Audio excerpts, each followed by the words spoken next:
ஏழை ஒருவன் ஜென்ம துறவியை பார்ப்பதற்காக சென்றான்.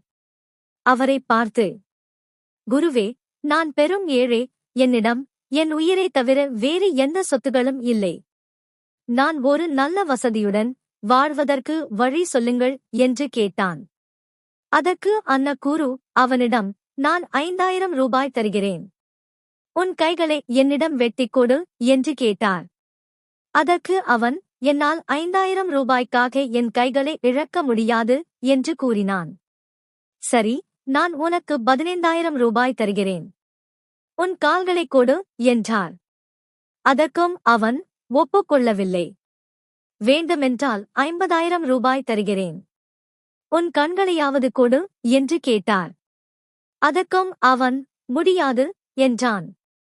உனக்கு 20 லட்சம் வேண்டுமென்றாலும் தருகிறேன். உன் உயிரைக் கொடு என்றார். அதற்கு அந்த ஏழை, என்னால் நிச்சயம் நீங்கள் சொல்வதை செய்ய முடியாது என்று கூறினான். அதைக் கேட்ட அந்த குரு அவனிடம், உன்னிடம் உன் உயிரைத் தவிர வேறு எந்த சொத்துக்களும் இல்லை. மேலும் எவ்வளவு பெரிய தொகையை கொடுத்தாலும் கொடுக்க விரும்பாத விலை மதிப்பற்ற உயிரைக் கொண்டுள்ள நீ எவ்வாறு ஏழையாக முடியும்? ஆகவே உழைத்து வாழ்க்கையில் முன்னேறு என்று கூறினார். விலை மதிப்பில்லாத நம் தன்னம்பிக்கை ஒன்று போதும் நம் வாழும் வாழ்க்கையில் வெற்றி பெறுவதற்கு. Thanks for watching. Subscribe my channel, click bell icon.